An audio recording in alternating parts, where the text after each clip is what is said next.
Kufuatia mashambulizi ya Israel dhidi ya maeneo yake ya nyuklia na viongozi wa kijeshi, Iran imerusha mamia ya makombora ya ballistic kuelekea Israel, huku baadhi yakigonga maeneo yaliyolengwa ardhini, ingawa Israel iliyatambua na kuyazuia mengi ya makombora hayo.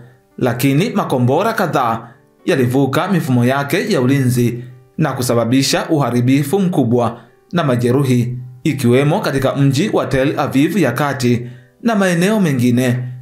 Ukubwa halisi wa silaha za makombora haya ya ballistic ya Iran haujulikani wazi, lakini kwa ujumla inachukuliwa kuwa moja ya silaha kubwa na za kisasa zaidi katika kanda hiyo. Makombora haya yanatofautiana kwa masafa mafupi SRBM, masafa ya kati MRBM, na yale ya masafa marefu LRBM, ambayo yanaweza kusafiri maelfu ya kilomita. Katika mgogoro unaoendelea kati ya Iran na Israel, makombora haya, hasa yale ya masafa marefu, yamekuwa sehemu muhimu ya nguvu ya Iran. Makombora ya ballistic, hasa ya masafa marefu LRBM, ni silaha za masafa marefu zilizobuniwa kutoka kwenye vichwa vya kawaida au vichwa vya nyuklia kwa kufuata mzingo wa ballistic.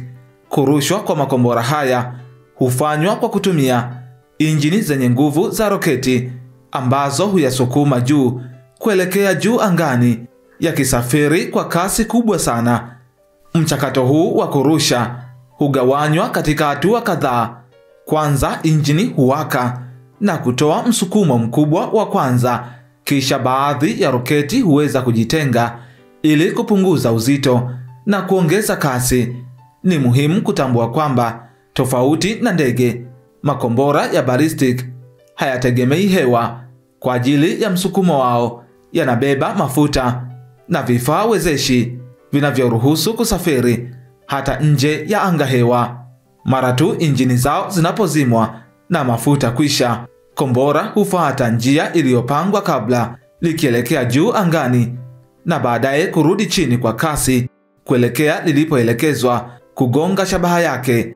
Fizikia inayoongoza mwendo wa makombora ya ballistic inafanana na ile inayoongoza utupaji wa mkuki, ambapo kombora hupata msukumo wake wa awali tu kutoka kwa nguvu za kurushwa na kisha kuendelea kusafiri chini ya ushawishi wa mvutano, yani gravity, kasi yake, yani momentum, na msuguano wa hewa, yani air resistance. Makombora ya ballistic yanaweza kusafiri umbali mbalimbali kuanzia mamia machache ya kilomita hadi zaidi ya kilomita 10,000 kuvuka mabara.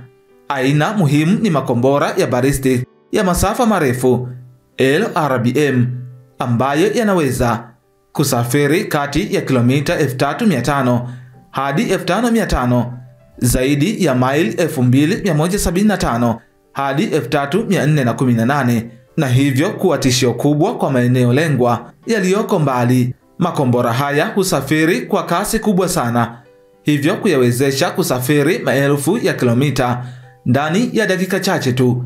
Kasi yao hupimwa kwa kipimo kinachoitwa Mach, kinacholingana na kasi ya sauti, ambapo Mach 1 ni takriban kilomita 1225 kwa saa.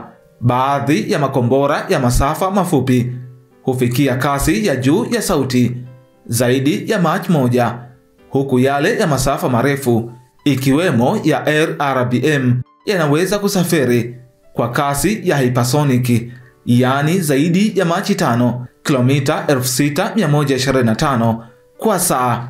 Umbali kati ya Iran na Israel ni takriban kilomita 1,300 hadi 1,500, sawa na maili 800 hadi 930.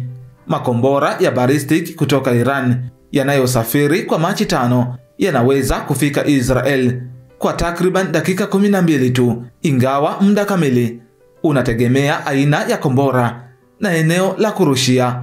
Kwa nini makombora ya ballistic ni magumu kuzuiwa? Bila shaka hata wewe unajiuliza hapo, kinachofanya makombora ya ballistic kuwa hatari sana ni mchanganyiko wa masafa yao marefu, kasi yao kubwa na ugumu wa kuyazuia.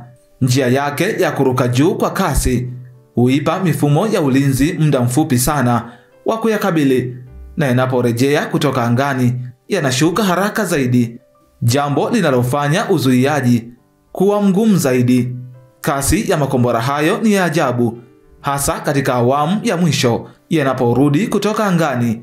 Inamaanisha kuna muda mfupi sana kwa mifumo ya rada kwanza kuyagundua, kisha kuyafuatilia na kurusha kombora la kuyazuia. Zaidi ya hayo, baadhi ya makombora ya kisasa hutumia mbinu za kupunguza kuonekana na kugundulika na vifaa vya kudanganya, yani decoys, au hatua zingine za kukabiliana ili kuficha ishara zao za rada na kudanganya mifumo ya ulinzi ya makombora, na hivyo kuyafanya kuwa magumu zaidi kuzuiwa kwa ufanisi. Tofauti na makombora aina kama ya cruise ambayo huruka kwenye anga ya chini na polepole na hivyo kuruhusu kuzuiwa, makombora ya ballistic husafiri kwa kasi kubwa sana na kwa mzingo unaotabirika, lakini kasi hiyo hiyo ndiyo inayoyafanya kuwa magumu kuyazuia.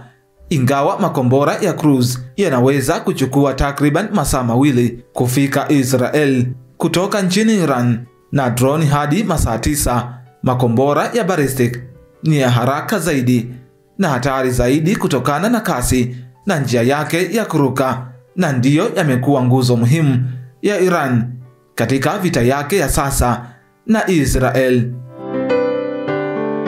Endelea kuifuatilia BMTV Tanzania.